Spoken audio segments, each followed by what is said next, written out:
Fala, jovens! Sejam bem-vindos novamente. E se você está assistindo essa aula, você foi um dos felizardos de ter acesso a esse curso aí nos 50 primeiros inscritos. Esse curso é um curso com uma pegada um pouco diferente, então é um curso que a gente entra mais na fisiologia, na fisiopatologia, e é um curso que você não vai ver de maneira muito corriqueira, né? Porque aqui eu vou juntar dois conhecimentos. Assim como eu juntei fisiologia e musculação, aqui a gente vai entrar no universo da oncologia, mas associado ao exercício. É por isso que eu chamo de oncologia do exercício. É um curso que eu sei que é o tipo de conteúdo que eu sei que nem todo mundo se interessa, né? Até porque a demanda de pacientes ainda ela é relativamente baixa, enfim, a gente vai ver que existe muito preconceito ainda nessa área, mas espero que seja uma área, que seja um tema aí que te encante, que você goste de entender um pouco mais sobre essa patologia. Então a gente começa essa aula 1, é uma aula introdutória, né? É uma pergunta simples essa aula. O que é o câncer? Ou seja, parece ser uma pergunta simples, mas se a gente parar para fazer uma breve reflexão, não está muito claro para as pessoas. Se eu chegar para qualquer pessoa que não é da área do exercício, ou não é da área da saúde, e dizer assim, o que é diabetes? Ela vai dizer assim, olha, diabetes é o aumento da glicose plasmática. O que é hipertensão? Olha, hipertensão é o aumento da pressão arterial. O que é depressão? Olha, eu sei que tem relação aí com o neurotransmissor, que pode ter uma causa genética, a pessoa às vezes está triste, às vezes a pessoa ela tenta algo mais sério contra a própria vida, ou seja, existem várias formas de depressão, mas a pessoa tem uma noção do que é depressão. Se tu perguntar o que é câncer, a pessoa não sabe. Se eu te perguntar o que é câncer, você talvez não consiga me dizer o que é câncer.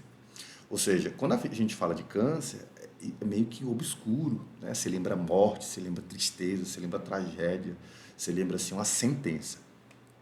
E realmente é uma doença muito preocupante, mas eu quero que você entenda o paradigma, ou seja, por que o exercício físico ele entra muito bem nesse momento que o paciente está numa condição mais debilitada emocionalmente, fisicamente.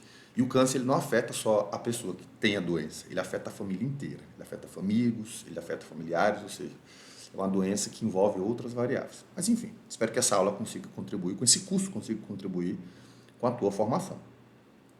Então, essa é a ideia, né, quando a gente fala de câncer. Então, a gente lembra de morte, a gente lembra de tristeza.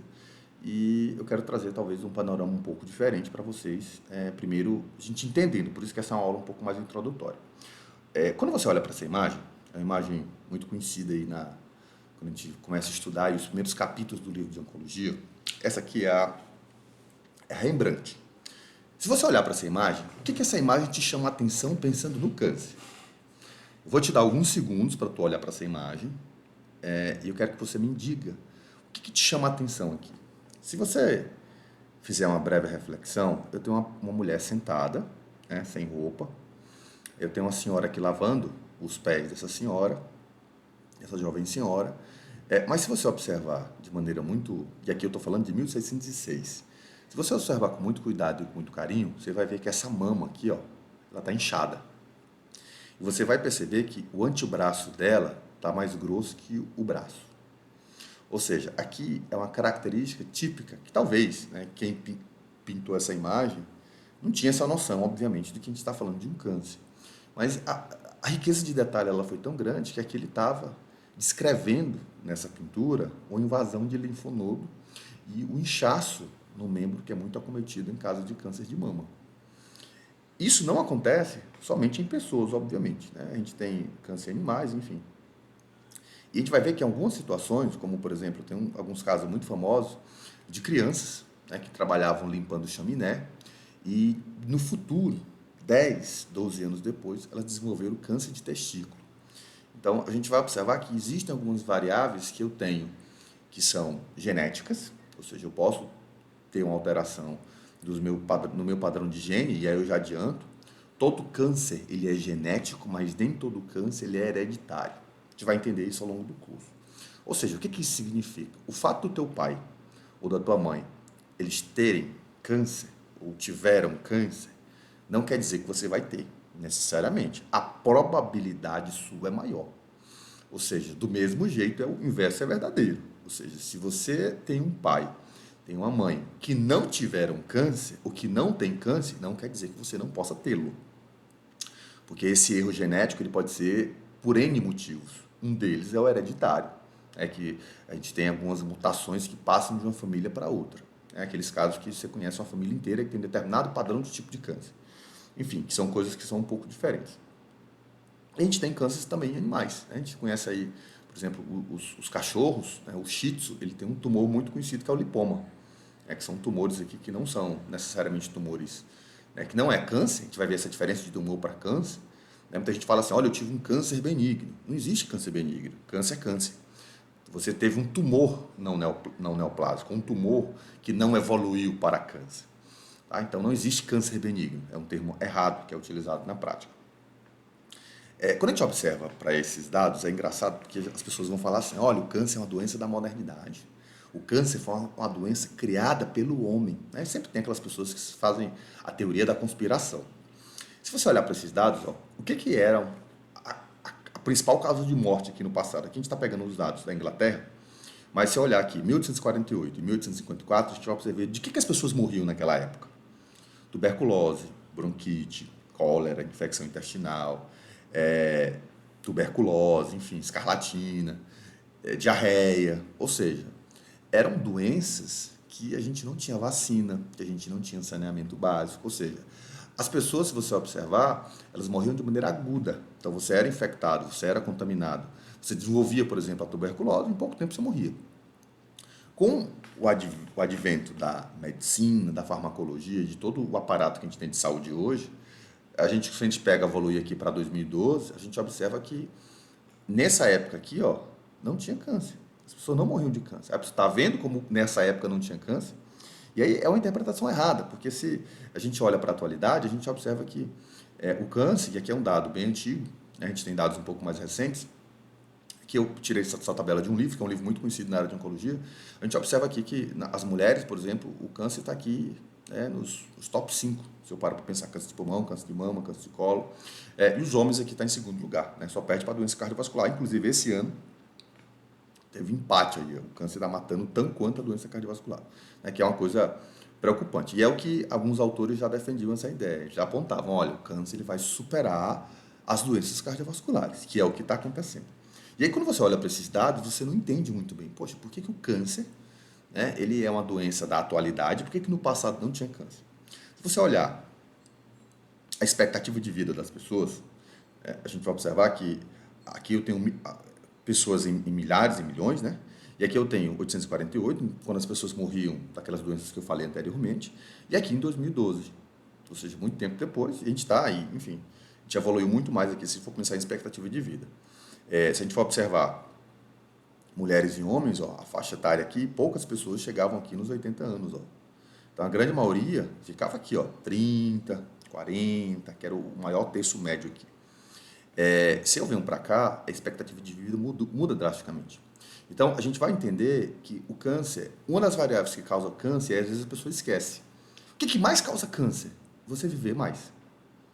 E é um paradoxo isso. Ou seja, à medida que você envelhece mais, a probabilidade de você ter um erro na tua célula, ela aumenta. Então, por que as pessoas não tinham câncer no passado? Porque elas não tinham tempo de ter câncer. Ou seja, possivelmente até elas tinham câncer em tumores que eram hereditários, ou tumores que tinham um processo de carcinogênese muito agressivo, mas ela não tinha tempo nem para desenvolver esse câncer. Ou seja, ela morria antes de ter câncer. Hoje, com o advento de vacina, enfim, de muita coisa, a gente vive mais. Então, hoje, e aí é um dos grandes desafios dessas teorias do anti-aging. Até que ponto vale a pena a gente colocar o indivíduo para viver mais, sendo que possivelmente ele aumenta a probabilidade dele morrer de câncer? O câncer é basicamente um erro que você tem na tua célula, a gente vai já entender isso em detalhes. Então, à medida que eu tenho... pensa num carro. Você compra um carro 0 km, é quando você nasce. À medida que você vai envelhecendo, à medida que você vai usando o carro, a chance de você ter problemas no carro ou peças vai aumentando. Ou seja, se esse carro está muito velho, ele vai quebrar alguma coisa, ele vai quebrar uma suspensão, ele vai bater o motor, ou seja, vai acontecer alguma coisa. O câncer é mais ou menos a mesma coisa. Pode ser que você tenha um carro que dure uma vida inteira e ele não quebre nada, pode ser. Mas pode ser que esse carro quebre, e você vai concordar comigo que à medida que você envelhece, essa probabilidade ela vai aumentando. E é mais ou menos o que acontece com as nossas células. E aí, o número de câncer ele não para de aumentar. Ou seja, e por que esse número não para de crescer? Porque se a gente está vivendo mais, a gente tem mais qualidade de vida.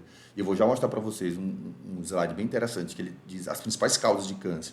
E as principais causas de câncer não são internas, elas são externas, ou seja, o meu estilo de vida. Não faz sentido, porque se eu olho para a realidade hoje, as pessoas estão se cuidando mais, as pessoas estão fazendo mais exercício. Essa é uma interpretação errada que a gente tem. Isso não acontece na prática. Ou seja, nós que somos desse meio do fitness, do exercício, da nutrição, talvez da medicina, da fisioterapia, a gente tem essa falsa ilusão que as pessoas estão se cuidando mais. Mas quando eu olho para o globo, quando eu olho para o dado geral, quando eu não relativizo, quando eu olho para o absoluto, essa não é a realidade. Então, o número de câncer ele não para de aumentar por alguns motivos. O primeiro é a idade. As pessoas estão vivendo mais e vão viver mais. Isso é fato. Então, à medida que você vive mais, você tem a probabilidade de ter mais câncer. Segundo, eu tenho mais pessoas. Segundo, eu tenho mais expectativa de vida. A gente tem menor mortalidade por outras variáveis. Então, a gente tem vacina, a gente tem prognóstico de doença mais recente, a gente tem mais idosos, o que corrobora com todas as variáveis anteriores, ou seja, eu tenho mais pessoas vivendo mais. Eu tenho fatores químicos, físicos e biológicos que a gente tem uma exposição maior. A gente vai já entender que alguns tipos de câncer eles sofrem influência muito forte disso. E o principal motivo, a gente tem um melhor diagnóstico. Ou seja, por que o número de casos não para de aumentar? Porque a gente tem campanhas muito fortes hoje que induzem as pessoas a procurarem atendimento médico cada vez mais cedo, a fazerem exames de rotina cada vez mais cedo, a realizarem colonoscopia. Vocês vão já entender que exame é esse, qual é a importância dele. Tanto faz como para homem como para mulher. As campanhas do Outubro Rosa, que não é uma campanha de prevenção, é uma campanha de diagnóstico. Porque a partir do momento que você diz para a mulher, quando for banhar, tocar o seio para ver se não tem nenhum nódulo, você não está prevenindo câncer, você está fazendo um autodiagnóstico. Isso é importante, ou seja, eu não estou dizendo que a campanha é ruim, eu estou dizendo que a gente faz o apelo errado. Porque qual que é a ideia da campanha? Se a mulher descobrir o câncer mais cedo, a chance dela morrer diminui. Ou seja, quanto mais tardio é o câncer, quanto mais demorado é para ter esse diagnóstico de câncer, maior a chance da pessoa morrer. Isso é fato. Então, as campanhas, ela vêm justamente para isso. Melhor diagnóstico. A gente tem exames muito mais recentes, muito mais atuais. A gente tem biópsia líquida. Ou seja, eu tenho N ferramentas hoje que dizem assim, olha, você tem câncer. Então, por isso que o número não vai parar de aumentar. Né? A gente tem a soma de duas variáveis, as pessoas estão vivendo mais e a medicina está cada vez mais eficiente.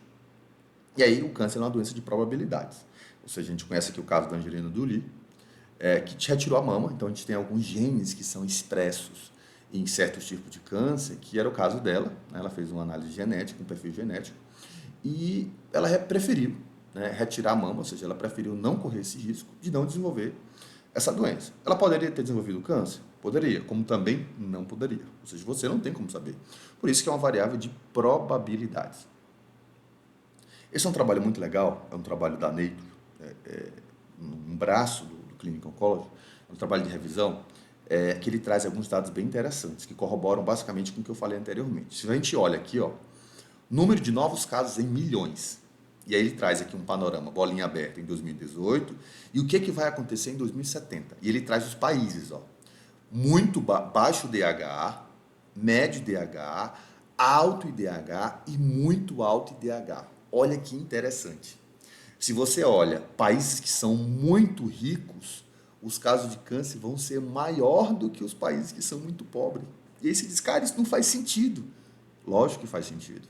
Porque essas pessoas aqui, que moram nesses países que não têm saneamento, que não têm acesso à educação, que não têm acesso à alimentação, que não têm acesso à coisa básica, a água na torneira, que às vezes a gente reclama quando falta água na nossa casa, ou a água da caixa acaba, enfim, você não tem água na tua casa, você fica estressado. Imagina uma pessoa que vive nessa condição. Então, quando a gente observa os países aqui de alto IDH, ou seja, países que têm condição financeira muito boa, pessoas que relativamente vivem muito bem, os casos vão aumentar muito. Por quê? Porque essas pessoas buscam mais atendimento médico. Essas pessoas não são ignorantes, elas têm acesso à educação, elas têm como pagar por saúde, elas moram em países que têm uma infraestrutura muito boa, que às vezes elas não precisam nem pagar, às vezes isso é oferecido de maneira gratuita. Só que olha que interessante, quando a gente observa o que vai acontecer em 2018 até 2070, aí o cenário muda. Ou seja, eu vou ter um aumento exponencial, ou seja, aqui eu já tenho muito caso, porque aqui o pessoal procura mais cedo, então eles têm mais diagnóstico. Aqui o pessoal não procura mais cedo. O que não quer dizer que não tenha muito caso de câncer. Na verdade, tem até mais, só que é subdiagnosticado. Ou seja, a pessoa tem câncer, mas ela não procura o hospital porque às vezes ela morre antes, porque às vezes ela tem outra patologia, porque às vezes ela tem diabetes e por conta do diabetes ela morre. E não, isso não entra na estatística do câncer. Ou seja, aqui sempre vai ser subnotificado. Só que quando você olha o que vai acontecer em 2018 até 2070, olha onde é que vai aumentar mais. Onde já existe mais. Ou seja, eu vou ter um aumento aqui em países que são mais pobres em 400%. Se eu olho aqui, ó, países que são muito ricos, vai aumentar de quanto? 7,2 milhões, ou seja, que é um dado alto, para 11 milhões. Ou seja, eu tenho um aumento de 53%. Ou seja, os países mais ricos é onde vai aumentar menos a incidência de câncer, mas eles vão diagnosticar mais. Olha que dado curioso. E isso é muito importante para a gente entender, porque a gente começa a perceber que tem coisas que a gente poderia mudar. Ou seja, eu poderia aumentar isso aqui, ó. Eu poderia reduzir esse aumento aqui, ó, em percentual, ou seja, eu poderia ter pessoas tendo menos cânceres, e eu poderia ter essa barra aqui em cima, ó, igual países ricos, se eu tivesse maneiras de fazer diagnóstico, se eu tivesse condições de acesso à saúde para essas pessoas que moram em condições ruins. E aqui vai a notícia boa. Quando você pega, né, dentre todos esses dados de epidemiologia que eu estou falando, um deles é bom. Quando você pega o que causa o câncer, lembra, o que eu te falei? Todo câncer ele é genético, mas nem todo câncer é hereditário. Quando você olha as causas, as variáveis que mais causam, que podem causar câncer, 80 a 90% são causas externas. Ou seja, são causas que você não carrega, ou seja, não são variáveis que são hereditárias. Ou seja, você não vai ter câncer porque você está predeterminado a ter câncer. Você pode ter câncer, você pode desenvolver um câncer por conta das variáveis externas. E quando a gente observa as principais variáveis que influenciam tanto em homens como em mulheres, olha que interessante. Algumas delas são modificáveis. Ou seja, eu consigo modificar. Por exemplo, eu posso deixar de parar de fumar, que está aqui em top 1. E a gente vê que o índice em homens aqui é muito maior. Eu posso, por exemplo, utilizar vacinas. E aqui vem uma importância muito grande. E aí, enfim, eu não quero saber a tua opinião e também não vou entrar nessa discussão de opinião política, mas a partir do momento que você vira um antivacina, que você não entende nada de estatística, que você começa a falar mal, que vacina causa infarto, causa isso, causa aquilo, sem ter lido o básico, sem entender o básico de genética, sem entender o que é a diferença de um DNA para o RNA, você, olha como isso é preocupante, você começa a expor, por exemplo, vou te dar um exemplo prático, se você se recusou a tomar a vacina do Covid por conta de um viés político, eu não vejo problema nenhum em relação a isso, é uma opinião sua. É uma escolha sua, você que arca com as suas consequências. E está tudo certo. Agora, a partir do momento que você priva uma criança de receber uma vacina, porque você acha na tua cabeça que você viu um vídeo no YouTube que essa vacina vai desenvolver autismo, você é um criminoso. Porque olha o que você está fazendo. A gente tem várias vacinas hoje, por exemplo, as campanhas aqui que a gente tem, para as meninas procurarem um diagnóstico cada vez mais cedo, se vacinarem, né, quando elas estão ali naquela faixa de 10 até 13 anos, é uma das campanhas mais eficientes que a gente tem para reduzir a probabilidade de câncer de útero em mulheres.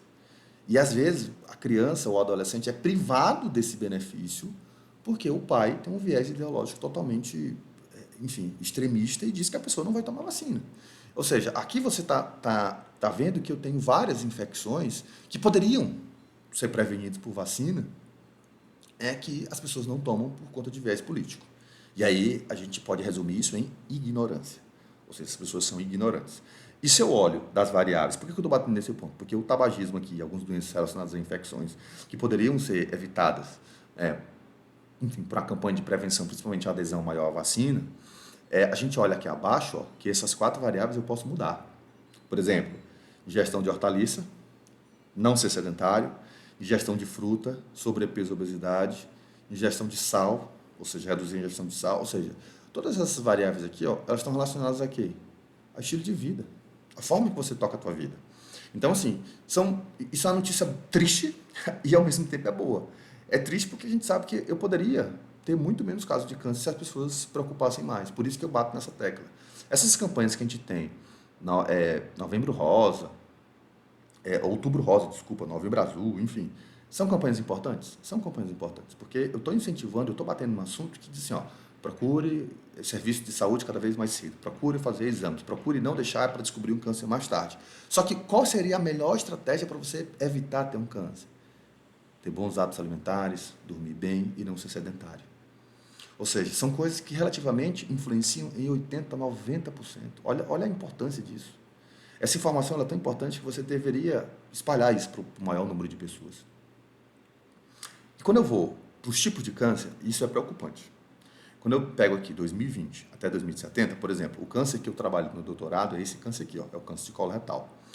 É o câncer que possivelmente mais vai aumentar. Inclusive, a gente tem algumas recomendações que a colonoscopia, possivelmente, vai ser um exame que vai ser quase obrigatório aí nessa faixa aí de 35 a 40 anos, tanto em homens como em mulheres.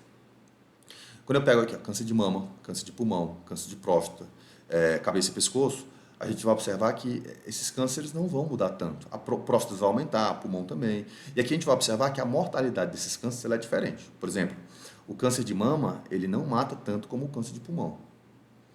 Ou seja, o câncer de próstata, a mortalidade não é tão alta como o câncer de pulmão. Então, a gente tem, às vezes, um câncer que tem um número muito alto, mas não é um câncer que mata tanto. Às vezes, eu tenho menor incidência de, por exemplo, câncer de pâncreas, às vezes não dá nem tempo de ser notificado, porque a pessoa morre antes. Então, às vezes, a gente vê esses dados, tipo assim, não quer dizer se isso é bom ou ruim, eu tenho que interpretar a situação. Nesse caso aqui, ó, o câncer de colo retal é o que mais vai aumentar. E por que ele é preocupante? Porque quando eu olho aqui, ó, aqui é uma figura de um banco de dados no Brasil, aqui é exceto câncer de pele, não melanoma, aqui é o disparado. Quando eu olho aqui, ó, homens, qual que é o maior câncer, ou seja, a maior quantidade de câncer que a gente tem? É próstata. Quando eu olho para mulheres, ó, é mama. Quando eu olho para homens e mulheres, ou seja, quando eu não pego o gênero, o sexo, desculpa, quando eu pego os dois, é colo retal, colo em reto. Ou seja, é o câncer que afeta ambos os sexos. E a gente estuda isso no doutorado. Enfim, não vou trazer para vocês especificamente a fisiologia do câncer de colo retal, porque o curso não é especificamente sobre câncer. Enfim, estou produzindo outro material, e aí nesse outro material que eu estou produzindo, eu vou verticalizar muito mais falando sobre câncer. Aqui eu quero que você tenha uma visão geral, sobre o que é câncer, qual o impacto do exercício. E aqui eu quero que você entenda que esse câncer é um dado preocupante, porque ele não destringe, ele não separa, ele não faz uma cisânia entre homem e mulher, ou seja, ele afeta ambos os sexos. Tá? Talvez é o câncer aí que você mais vê notificação de indivíduos que são jovens, ou seja, pessoas da nossa faixa etária aí, pessoas aí entre 20, 45, 50 anos. E aí vem um ponto importante. O que é câncer? Lembra que eu comecei a aula falando disso? Eu comecei a aula dizendo para vocês, olha, a gente sabe que é diabetes, a gente sabe que é hipertensão, a gente tem uma ideia do que é depressão. Se eu te chegar a perguntar o que é Alzheimer, você talvez consiga me falar. O que é uma artrose? Você tem uma noção. O que é uma osteoporose? Você me diz. O que é câncer? Você lembra logo da morte. Mas o câncer, ele tem um CID, ele tem uma classificação internacional de doença, ele tem um conceito. E aqui vai um conceito que é um dos mais conhecidos. O câncer é um nome genérico a um conjunto de mais de 100 doenças que têm em comum o crescimento desordenado de células. Com esse conceito, a gente já quebra muito mito e muita bobagem que é falado no dia a dia. A indústria farmacêutica já descobriu a cura do câncer e eles não querem divulgar. Gente, não fala besteira.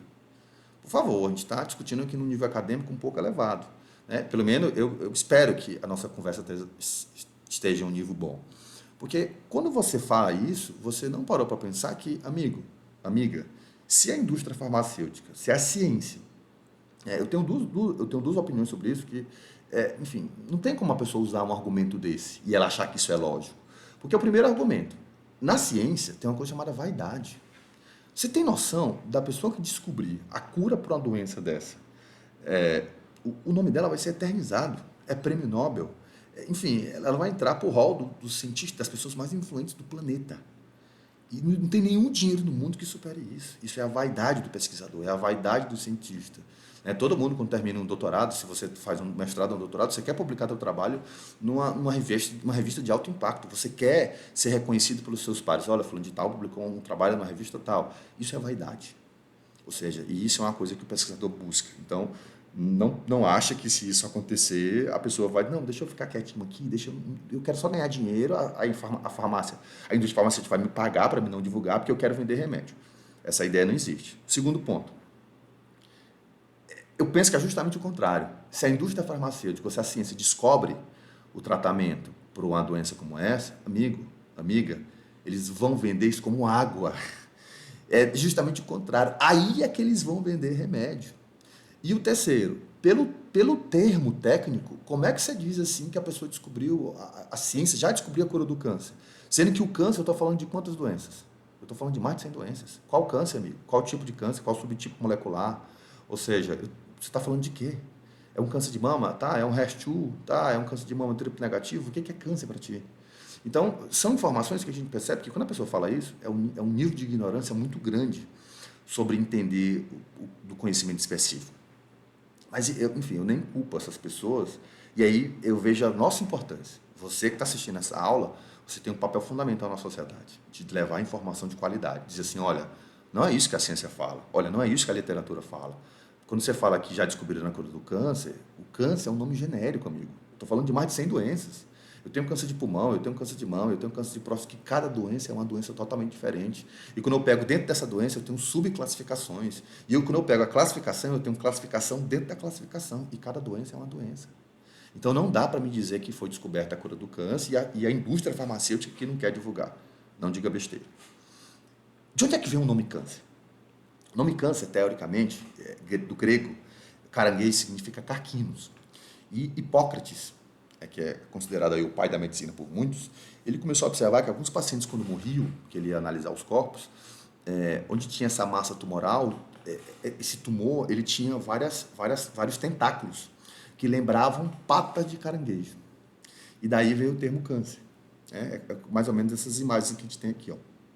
E a gente vai ver que isso aqui, essa ideia, o nome câncer que veio do caranguejo, ele foi uma observação muito inteligente do Hipócrates, porque sem saber, ou seja, na época ele não tinha como ter ferramentas para isso, ele estava falando de uma das características do câncer, que é a angiogênese, que é a formação de vasos. Ou seja, quando o tumor ele começa a crescer essa massa tumoral, imagina que é um tumor, eu começo a ter vários vasos que saem desse tumor, o que lembra um caranguejo, que foi a ideia dele, e foi uma ideia inteligente para a época. A gente vai ver. A gente vai ter uma aula só sobre isso. Hallmarks do câncer. Quais são as marcas que uma célula tumoral tem. Enfim, esse é assunto para a próxima aula. Esse é um conceito um pouco mais recente, de 2023. O grupo de pesquisadores aí, o Brau liderando. É um trabalho bem interessante, que é uma ideia parecida, ou seja, seria um crescimento desordenado, mas ele traz, e eu gosto muito desse conceito, né? Eu acho esse conceito mais amplo. Então, é uma doença de proliferação descontrolada, ou seja, por células que são transformadas, essas células elas estão mutadas e elas estão sujeitas à evolução por seleção natural. Ou seja, o meio ele vai forçando essa célula a se ajustar e a gente vai ver que, por exemplo, o processo de metástase ele é um meio muito forte de seleção natural. Para quando um paciente ele vem ter uma metástase significa mudar de lugar. Quando o paciente vem ter uma metástase, essa célula ela burlou todos os mecanismos que o corpo poderia ser capaz de se defender dessa célula mudar de um lugar para o outro. Ela muda a característica, ela escapa de célula do sistema imune, ela faz uma transição epitélio-mesenquimal, depois mesenquio-epitelial, ou seja, ela entra no local, ela prepara o tecido, ela começa a crescer, ou seja, se você pega etapa por etapa, é um dos processos mais complexos que a gente tem na fisiologia do câncer. É a metástase, mas mesmo assim isso acontece. Então, isso é meio que uma seleção natural, ou seja, a célula ela vai se ajustando às diferentes condições. A gente vai ver, por exemplo, mais na frente que essas células elas preferem usar determinados substratos, como glicose, por exemplo, que é o que a gente chama de efeito Warburg. O que é oncologia? Oncologia, oncos, é de massa, volume, tumor, né? E logia é o estudo. Então, seria o estudo das massas do volume que estão associados a tumores. E aqui vem um dado interessante. Quando a gente fala de oncologia, eu tenho aqui algumas variáveis que a gente falou que o câncer é uma doença genética. Então, eu tenho algumas instabilidades genômicas e algumas mutações, e essas instabilidades elas podem ser epigenéticas, genéticas ou cromossômicas. E algumas dessas variáveis vão ser induzidas por variáveis físicas, químicas, biológicas ou hereditárias. Por exemplo, lá o acidente de Chernobyl. Então, as pessoas que moravam lá no local onde aconteceu o desastre lá na usina, num raio até de 100 quilômetros da área, algumas pessoas tiveram câncer por conta de radiação. por conta de N variáveis, por conta da contaminação da água, ou seja, a gente começa a observar que várias variáveis, elas podem explicar o surgimento dessa alteração aonde? No genoma. E aí eu tenho células que estimulam esse crescimento tumoral e eu tenho células que suprimem esse crescimento tumoral. Então, falando de uma maneira bem simples, eu tenho genes que aceleram essas células a ficarem maiores e eu tenho genes que reparam essas células. Imagina, deixa eu te dar um exemplo bem simples. Imagina que você corta o braço. Você cortou o braço. Então você tem uma ferida, você tem um ferimento, você tem um machucado. O que as tuas células vão fazer? Ela vai induzir alguns oncogenes, alguns genes, para fazer o quê? Rapaz, o Thiago cortou o braço e está sangrando. Deixa eu estimular a produção de alguns genes para reparar aquele tecido. Ou seja, eu quero fechar aquele local. Então, esses genes, eles estimulam o crescimento dessas células, especificamente células que são epiteliais. Quando eu chego em determinado ponto, essas células elas começam a crescer, crescer, crescer, só que ela para. Ou seja, quando você tem um corte, no exemplo que eu dei, você cortou o braço, a ferida foi cicatrizada, eu tive um preenchimento de pele, só que essa pele não continua crescendo ao infinito e ao além, até virar uma massa tumoral. Chegou hora que ela para. Ou seja, eu tenho várias estruturas, como por exemplo expansão por contato, eu tenho genes que suprimem o crescimento dessas células, ou seja, é como se eu tivesse, de maneira bem simples, alguns caras que mandam, assim, constrói tecido, não constrói tecido, breca o processo. Isso funciona no equilíbrio. Então, o que é o câncer? É quando eu tenho um desequilíbrio desses caras aqui, ó. Eu posso ter um gene que está mutado, que eu tenho a proliferação celular toda descontrolada, e eu posso ter genes que estão mutados que não freiam esse processo. E eu posso ter as duas coisas. Genes que geralmente é o que acontece. Genes que estão mutados, que aceleram o crescimento dessa célula, e genes que estão mutados que desaceleram, ou seja, que eles meio que perdem o controle desse ciclo. Tá? A gente vai ver isso um pouco mais à frente. Então, todo tumor é um câncer? É uma pergunta interessante, né? A gente ouve muito a nomenclatura sendo confundida. E aqui eu quero que você não confunda tumor, neoplasia e câncer, que são coisas diferentes. A gente ouve muito assim, o fulano de tal teve um tumor benigno. Não existe tumor benigno. Tá? Tumor é uma coisa, câncer é outra. Então, tumor pode ser qualquer aumento de volume no corpo. Por exemplo, se você treina, lembra lá quando a gente teve a aula lá de dano muscular, eu posso dizer que você tem um tumor no braço. Você tem um aumento de volume, um tumor induzido por edema. Você tem um inchaço, teu braço incha e eu posso chamar isso de tumor. É câncer? Não, porque isso é transitório. Eu tive um aumento de volume que não teve nada a ver com célula. Foi água, foi sangue, foi inchaço, foi um processo inflamatório, enfim, foi N variáveis, que eu posso chamar de tumor. Quando eu falo de neoplasia, eu já estou falando de células. Então, a neoplasia é um crescimento desordenado no organismo que vai formar uma massa de tecido. Então, por exemplo, a gente tem várias neoplasias. O mioma, por exemplo, é uma massa, ou seja, é um volume, é um tumor, que é um crescimento de células no útero. Eu tenho um lipoma. É muito comum, por exemplo, indivíduos idosos, às vezes, terem a barriga cheia de caroço. E é um caroço que você pega, é um caroço meio rígido. O nome daquele é lipoma. Ou seja, é uma neoplasia, é um crescimento de célula que cresceu de maneira desordenada, mas, enfim, formou uma massa tumoral e está ali. Câncer é quando eu tenho neoplasias que elas perdem o controle.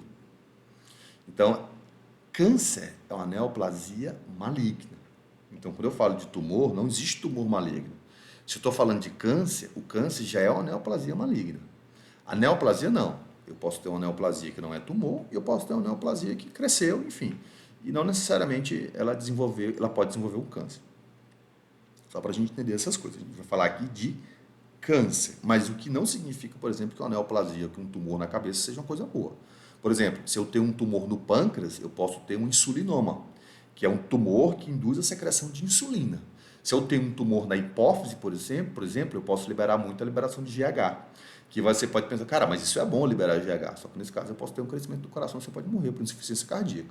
Então, por mais que você não morra do câncer, mas se você, dependendo do local que você tem um tumor, você pode morrer do mesmo jeito. Tá? A diferença é que vai ser a fisiologia, o processo que vai induzir aquilo. Então, de uma maneira simples, aqui a gente tem a diferença dos tumores, que são os da neoplasias, que são benignas, e das que são malignas, que aqui eu chamo de câncer. Então, de maneira benigna, né? Eu tenho células que são bem diferenciadas, ou seja, eu tenho células que são semelhantes ao tecido normal. Então, por exemplo, quando a gente olha lá uma célula de mama, né, que tem um caroço na mama, e aí o médico faz análise, ó, enfim, não se preocupe, isso é um tumor. Muita mulher tem tumor na mama. Né? Tem muita adolescente, quando a mama está crescendo, a mama fica um pouco rígida, de vez em quando aparece um caroço ou outro. Ao invés de assim, ó, vamos acompanhar, mas ele não se preocupa. Por quê? Porque pela característica que ele fez no exame de imagem, às vezes até pela biópsia, ele percebe que aquilo está bem diferenciado, ou seja, as células são muito parecidas, eu só tenho um crescimento anormal. Ou seja, é um tumor benigno, que não é câncer. Esse crescimento ele é progressivo, às vezes ele pode regredir, que é o que ele fala, só é muito comum nessa fase que você tenha tumor na mama, mas quando você ficar um pouco mais velho, esse tumor pode ser que ele suma. E a gente vai fazer só um acompanhamento, que é muito normal de acontecer. Eu tenho uma massa bem delimitada, ou seja, eu tenho uma massa aqui que ela não está, ela é esférica, eu tenho bordas que são bem reconhecíveis, ou seja, essas estruturas aqui elas não estão em contato com outras estruturas, e eu não tenho metástase, ou seja, essa célula aqui ela não sai daqui e vai para o pulmão. Ou seja, lá na próstata não tem uma célula que sai e vai para o osso. Ou seja, metástase significa mudar de lugar. Quando eu venho para cá, aí a situação fica um pouco mais séria. Aqui eu estou falando de tumores sólidos, tá? Que são boa parte dos tumores. Eu não estou falando de tumores hematológicos, como as leucemias. Enfim, a gente pode discutir sobre isso. Aqui são os tumores os mais comuns, são os tumores que são sólidos. Aqui, no caso, eu tenho células que são anaplásicas, ou seja, eu tenho células que, quando eu olho para ela, eu não sei se ela é muito parecida com o local que ela está. Vou te dar um exemplo para ficar mais simples no entendimento. Às vezes você tem um tumor no fígado, e aí quando você vai ver, essa célula que é feita a biópsia, ela tem característica do rim. Ou seja, vou fazer uma célula, sei lá, um câncer, invasão de linfonodo. Aí você vai analisar, aquele câncer ele tem característica, por exemplo, com câncer de pulmão. Ou seja, se eu tenho uma célula que parece uma célula de pulmão, estando no linfonodo ou estando na mama, significa que aquela célula saiu de outro local e foi para lá. Ou seja, aquele tumor que está lá já é um tumor secundário. E aí o médico diz assim, ó, a gente descobriu o câncer, agora eu vou descobrir onde é a origem do problema. Ou seja, se é um câncer na próstata que migrou para o osso, depois esse câncer do osso migrou para o pulmão, ou seja, se eu tenho uma célula de câncer de pulmão, mas ela parece uma célula de característica renal, a histologia responde muito bem isso. E aí você vai lembrar das aulas de histologia na faculdade, que a característica do tecido ela é bem diferenciada. Né? Enfim, o patologista ele tem como, né, ou algumas especialidades na medicina, eles têm como ver isso de maneira muito característica.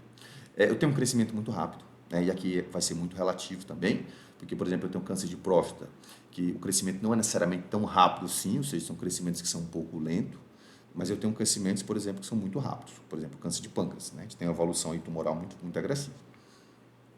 Eu tenho uma massa muito pouco delimitada, ou seja, eu não consigo delimitar nada aqui. Enfim, eu não sei quando esse tumor começa, quando ele diminui. É um local que é invasivo, ele infiltra os tecidos que estão próximos dele e geralmente ele tem metástase. E aqui é um dado interessante. Geralmente, 90% dos casos, o paciente ele morre por causa da metástase, não é por conta do tumor primário. Isso é um desafio, porque às vezes não. Quando você tem um tumor primário, ou quando a pessoa tem um tumor primário na mama, por exemplo, que você tem uma invasão para o pulmão, tem uma metástase para o pulmão, às vezes a característica da célula que está na mama, ela usa glicose. Quando você vai analisar a célula que está no pulmão, ela usa ácido graxo. Ou seja, às vezes aquela célula que está na mama, ela é resistente a um tipo de tratamento, mas ela é sensível a outro tipo. Quando você vai para a célula que está no pulmão, o tratamento já é totalmente diferente. Então, como é que você faz tratamentos diferentes pensando em características metabólicas ou em cânceres que eles têm sítios diferentes? O paciente tem metástase no osso, no pulmão e na tireoide. O que você faz? Como é que o médico faz? Ou seja, é uma conduta que ela não é tão simples. Então, o médico ele vai meio que apagando incêndio. Ele vai resolvendo, ó, vamos resolver isso agora. Ó, piorou isso, vamos resolver isso. Então, você percebe que é um paliativo até o paciente não conseguir aguentar mais. Né? E o médico não tem muita possibilidade do que fazer. Por isso que é uma doença muito complicada. Aqui a gente tem um dado interessante. Esses tumores, ó, eles podem evoluir. Um tumor benigno pode evoluir para maligno, se não foi tratado. Ou seja, o fato desse tumor aqui ser benigno, né, que as pessoas dizem que é o câncer benigno, não é um câncer benigno. Se fosse câncer, não era benigno, já era câncer. Mas a gente entende quando a pessoa fala isso, porque ela está dizendo assim, ó, eu tinha um tumor benigno. E realmente, se esse tumor não for tratado, pela própria característica do tecido, pela própria agressividade, pela própria inflamação, esse câncer ele pode evoluir para câncer. Lembra que eu falei lá na aula quando a gente falou lá nos conceitos da musculação, que você diz assim, olha a evolução do meu aluno, olha como meu aluno evoluiu na avaliação física. Quando você usa esse termo, você está se referindo a coisa boa, né? Que o teu aluno aumentou a massa magra, que ele reduziu a massa gorda, que ele aumentou a força, que ele está mais forte. Só que conceitualmente, a evolução não significa melhorar necessariamente, significa mudar. Então, você está querendo dizer assim, ó, o meu aluno mudou. E aí você tá dando uma variável qualitativa dizendo que isso é força, isso é flexibilidade. Quando a gente vem para a oncologia, um tumor benigno, ele evolui para um tumor maligno. Ou seja, eu tenho uma evolução aqui que isso não é uma coisa boa. Muito pelo contrário. E a gente tem aqui um crescimento, né, o processo aqui da carcinogênese, do crescimento celular. Então, eu tenho uma célula alterada, né, essa célula alterada, ela meio que contamina as outras células, ou seja, ela meio que recruta essas células para trabalhar para ela e aumenta aqui a quantidade, eu tenho uma displasia. Nesse caso aqui, eu já tenho um ambiente metabólico totalmente alterado, eu tenho um câncer in situ, e nesse caso, uma dessas células, quando ela cresce aqui, ó, ela se desprende, e aqui a gente observa que quando esse câncer ele é um câncer mais invasivo, essa célula ela precisa de mais fluxo de sangue. Por isso que a gente vai observar que uma das características desse câncer vai ser crescer mais vasos. Então, esses vasos eles vão aumentar aqui, né, o seu calibre, vão crescer meio desordenado e algumas dessas células vão se desprender, podendo ir para outro local que a gente conhece como metástase, né? E aqui seria um câncer invasivo. Essa imagem é uma imagem muito legal, que ela traz basicamente as mutações que a gente tem no câncer. Então, olha que interessante, aqui eu tenho um ciclo celular, então a gente vai lembrar do ciclo celular que a gente viu lá na biologia, né, que é o que regula aqui o crescimento das nossas células. E esse ciclo ele tem várias fases. Então, eu tenho a G1, que é a fase de crescimento, eu tenho a fase S, que é a fase de síntese, eu tenho a fase G2, que é a fase de crescimento e reparação, e eu tenho a fase de mitose, que, enfim, tem várias subfases, né? Tocinese, telófase, anáfase, metáfase, prófase, a coisa que a gente lembra da biologia do ensino médio. E em cada etapa dessa aqui, ó, eu tenho checkpoints, eu tenho como se fosse guardiões, eu tenho células que dizem assim, rapaz, será se o que aconteceu nessa fase G1 aqui, essa célula pode passar para a fase S? Então, eu tenho genes que meio que aceleram esse ciclo e eu tenho genes que dizem assim, ó, vamos frear esse ciclo, essa célula não está saudável, deixa eu destinar essa célula para apoptose, deixa eu destinar essa célula para ferroptose, ou seja, eu posso acelerar esse ciclo, eu posso induzir essa célula a morrer. E quem faz isso são os genes. Olha que interessante. Então, aqui, basicamente, ó, eu tenho um carro com a turbina, que são os proto-oncogênios, ou os oncogênios, né, que, enfim, alguns autores usam a nomenclatura proto-oncogênios, que é o que acelera um carro. E do outro lado, eu tenho genes que fazem o quê? Eles freiam o carro. E aqui eu tenho um ciclo celular, ou seja, eu tenho um equilíbrio entre os genes que aceleram o meu ciclo celular e os genes que freiam o meu ciclo celular. Diz assim, olha, essa célula ela não está muito normal, então deixa eu tirar essa célula daqui porque ela não funciona. É o que acontece com o teu cabelo, é o que acontece com a tua pele, é o que acontece com o teu sangue. As células elas vão se renovando. E por isso que o câncer ele é uma doença de probabilidade, uma doença de idade, porque toda vez que isso acontece, que essas células elas estão se renovando, quanto mais você tem giro no ciclo celular, maior a probabilidade de você ter câncer, ou seja, maior a probabilidade de você ter um erro. Nesse caso aqui, quando eu tenho mutações, ó, olha que interessante, o que pode acontecer? Eu posso ter alguns genes, e aí esses genes estão mutados, aqui é um exemplo, ó, se você observar, o carro ele não perdeu o freio dessa imagem para de baixo, ó. O freio continua aqui. O que aconteceu? O carro, colocaram uma pedra no acelerador. Esse carro está desembestado, como a gente fala no interior, e ele bateu aqui nessa mureta que a gente chama de câncer. A gente tem alguns genes que induzem esse carro a acelerar. Por exemplo, BRCA1, CA2, que tem aqui associação com câncer de mama. O gene P53, que é conhecido como guardião do genoma, ou seja, quando eu tiro esse gene é como se eu acelerasse esse ciclo celular. Eu tenho um PTEN, que está muito relacionado com câncer de pulmão. Então, quando eu tenho alguns genes, e esses genes eles são identificáveis, né, por isso lá que a gente falou no início da aula que a moça lá da foto, ela tirou, né, a Angelina Jolie, ela tirou a mama. Porque ela já tinha o gene que possivelmente poderia induzir a ela ter câncer e ela não quis arriscar. Eu tirei, né, o tecido que poderia desenvolver esse processo de carcinogênese. Do outro lado, eu tenho, olha que interessante, eu tenho um carro com acelerador normal e eu tenho um carro que perdeu o freio. Ou seja, ele não tem freio. Ou seja, o gene supressor do boral ele está inativo. Ou seja, eu tenho um carro que está funcionando normal, ou seja, eu não tenho uma pedra no acelerador, mas o meu freio está quebrado. Ou seja, é um carro que também vai bater. A gente tem aqui o APC, o Carras, que são genes, por exemplo, que estão associados no processo de câncer de colo retal.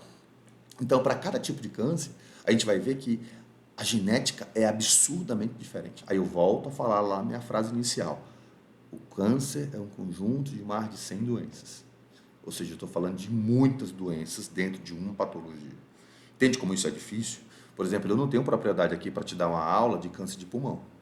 Porque quando você verticaliza no câncer de pulmão, tem muita coisa no câncer de pulmão. Né? Eu consigo, talvez, te falar muito pouco do câncer de colo retal, que é o câncer que eu estudo, que é o câncer que a gente trabalha no doutorado, que talvez, por exemplo, eu consigo talvez verticalizar um pouco mais, aprofundar um pouco mais nesses genes.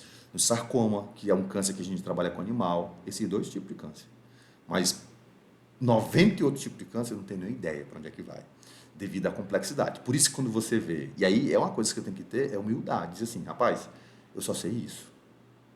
Meu conhecimento é limitado a isso. Quando você vê muitos oncologistas, a medicina ela assume isso com muita clareza. Por isso que eu acho bonito isso na medicina. Dificilmente você vai ver um oncologista que trata câncer de mama tratando câncer de pulmão.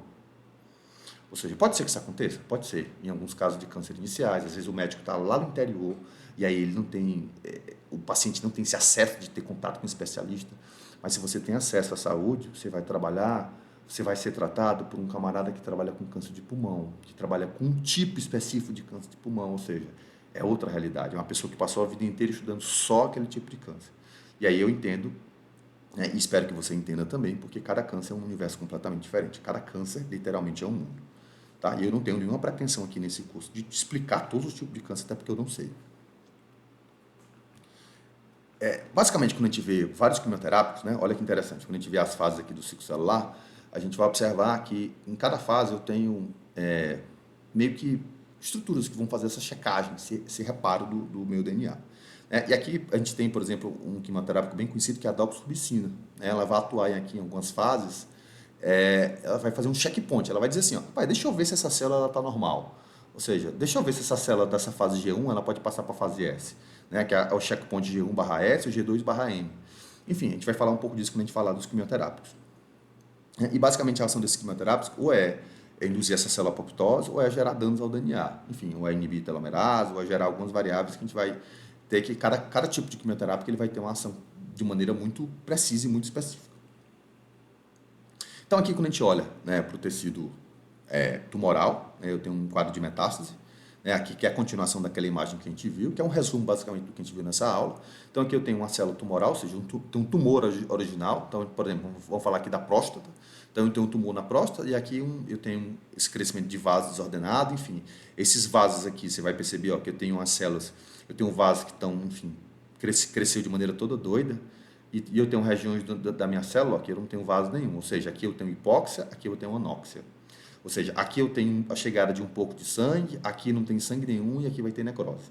Ou seja, essa bagunça, essa falta de oxigênio dentro do tumor é uma das variáveis que a gente vai observar que vai induzir essa agressividade tumoral. Então, essa célula se desprende e ela viaja aqui para a circulação. Algumas células são eliminadas, ou seja, essa célula tumoral ela morre no meio do caminho. Outras células do teu sistema imune consegue dar conta, ou seja, ele diz assim, opa, você não é daqui, deixa eu te matar. Só que outras células elas escapam. Ou seja, elas não passam pelo processo de eliminação tumoral, o teu sistema imune ele meio que não reconhece, o câncer meio que engana o teu sistema imune, e elas vão para um tecido saudável. E quando chega lá, essa célula vira duas viram quatro viram seis, quatro viram oito 16, ou seja, eu tenho um tumor primário e aqui eu já tenho um tumor secundário. E esse tumor secundário ele pode também se desprender e ir para outro local e gerar outra metástase. E aí a gente entende por que o câncer ele é uma doença totalmente, desculpa a palavra, uma doença escrota. Porque aqui eu tenho uma característica metabólica completamente diferente do que eu tenho aqui. Ou seja, o que acontece aqui, eu posso ter um tumor que usa glicose. E aqui eu posso ter um tumor que usa ácido graxo. Aqui eu posso ter um tumor que gosta de proteína, que faz transaminação, desaminação. Aqui eu tenho um tumor que usa lipídio de cadeia curta. Ou seja, não existe meio um padrão para isso. Né? E por isso que eu gosto daquele conceito mais atual. Porque a célula ela muda a sua característica metabólica de acordo com a sua conveniência. Isso é um processo de seleção natural. Essa foi a nossa primeira aula, né? Espero ter... Foi uma aula só introdutória, então falei de coisas bem básicas para vocês. A gente vai agora verticalizar um pouco mais, então vou trazer alguns conceitos um pouco mais complexos e a gente vai entrar na área do exercício, né? Porque o exercício físico é algo tão fantástico para o paciente. Um abraço, obrigado por estar aqui e vamos para a aula de número 2. Valeu!